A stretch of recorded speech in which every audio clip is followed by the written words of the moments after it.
Less than a month until the A-League men's transfer window closes. Let's talk about all the moves from the past week. And we've got some huge news. Mario Balotelli is interested in playing in the A-League. This is coming from Marco Monteverde this past week. This would certainly be one of the biggest signings in the A-League. And we've had some fantastic players from Italy play in the A-League. Of course, the likes of Diamanti and Del Piero. It's interesting thinking about which clubs should go in for Mario Balotelli. Sydney FC is a club who I think should go in for Mario Balotelli. They're obviously need a new star striker, and they do often sign strikers from overseas. They've had the likes of Patrick Lamala, Fabio Gomez, of course Adam Lafondra and Bobo. We'll keep an eye on it, but Mario Balotelli could be in the A-League this coming season. Some news regarding Juan Mata, who was of course at Western Sydney Wanderers last season. In a recent article from Marco Monteverde, he has suggested that Juan Mata has been linked with a move to Central Coast Mariners. Now, there was some news, it was a couple months ago now, where reportedly Juan Mata was potentially interested in looking at buying a stake in the Mariners. We hadn't really heard anything from that, but it seems to be suggesting that Juan Mata might be interested in a move to Central Coast Mariners as a player. So who knows, maybe he invests financially in the Mariners and also plays, as a player, Juan Mata. I mean, it would be huge for Central Coast Mariners, that's for sure. And continuing talking about the star players in the A-League, Douglas Costa. Now, there's some uncertainty surrounding his future for the upcoming A-League season. He has said himself that he is planning to stay at Sydney FC for this upcoming season, but it's been reported that he's,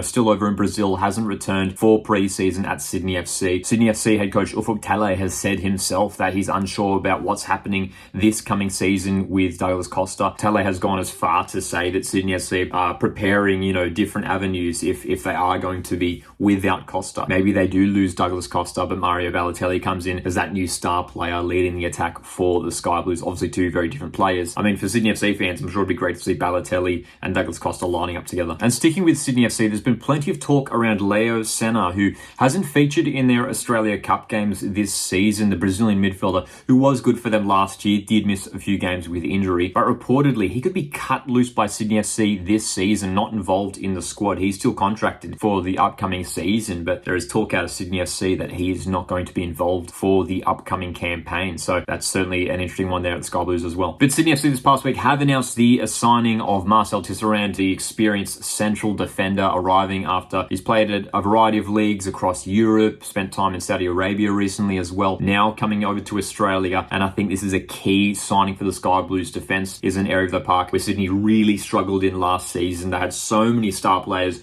going forward in attack, but they were lacking that strength in defence. And I think this is a good signing. 32-year-old defender, great experience. I think it's a great pickup for Sydney FC. And speaking of signing experienced central defenders, Damien De Silva, he's a name that will be familiar to A-League fans. He was in the A-League recently with Melbourne Victory a couple of years back. He has returned, but this time with Macarthur FC. Again, top signing here for the Bulls. Damien De Silva is an excellent defender, did really well for Melbourne Victory in the short time that he was there at the club. So this is a great move for Macarthur FC, who have been really strong in this transfer window so far. Melbourne City's grand final goal scorer, Jonathan Cohen, will not be returning for the upcoming season. He was at the club for the last campaign and performed really well. I mean, even despite missing a chunk of the season through injury, he had a great impact in that championship winning season for City, but will not be returning for the upcoming season. A couple of signings for Auckland FC this past week. First of all, they have signed English striker Sam Cosgrove for the upcoming campaign, a tall striker who has a lot of experience playing in England. Again, I think this is a good move here for Auckland FC. We know they parted ways with Max Mata at the end of last season, so they needed to sign another target man to just partner Guillermo May. This looks like a really smart piece of business here from Auckland FC to bring in another star attacking player. And the Black Knights this past week announced the signing of New Zealand international goalkeeper Ollie Sale, arriving after spending the last couple of years in Perth Glory, of course, former Wellington Phoenix goalkeeper. And speaking of Wellington Phoenix, they have signed Canadian defender Mandrakar James, the central defender. Again, a really crucial signing here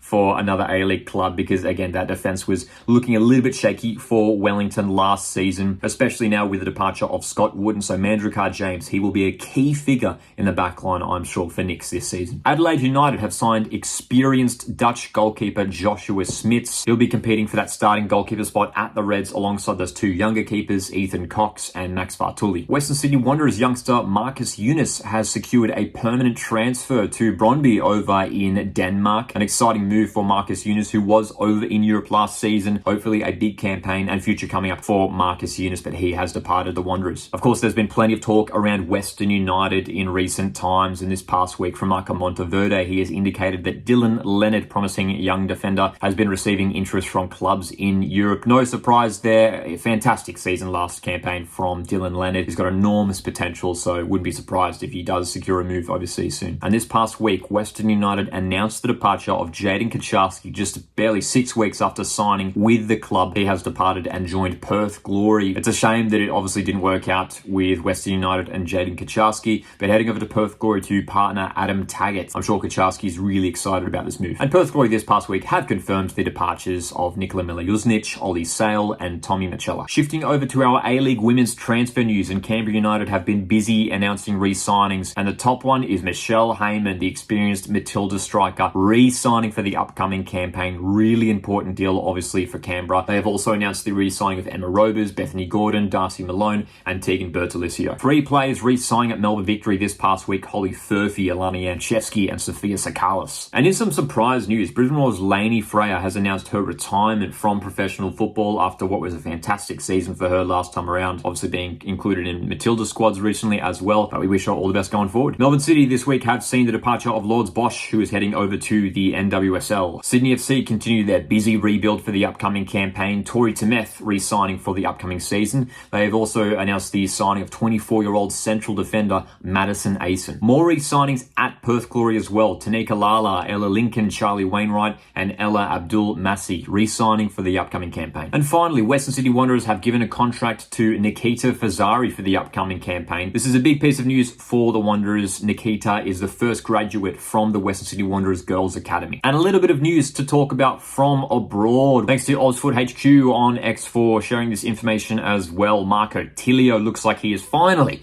set to join Rapid Vienna in Austria, departing Celtic on a permanent transfer. This move has been talked about for many weeks now, and it seemed like Celtic were just waiting a little bit to see what was happening, but Marco Tilio looks set to make the switch. Hopefully it turns out to be a positive move for the Socceroos winger. Socceroos striker Mohamed Toure reportedly receiving interest from Sturm Graz, Austrian club, as well as several championship clubs. Shout out again to AusFootHQ for sharing this info. Mohamed Toure, who has made a good start for Randers this league season, involved in a couple goals already this campaign, and he could potentially be one of the star strikers going forward for Australia, considering his age and potential. And finally, Daniel Benny has signed a new contract at QPR. Great to see him sign a new contract and get some game time at QPR. Hopefully a big season coming up for the young winger. Stay subscribed so you don't miss the transfer news here on Watch Football with me, Lockie, and hit the like button on the way out to support the channel. Really appreciate it, guys. Only a few weeks left remaining in the A-League men's transfer window. I'll see you in the next one.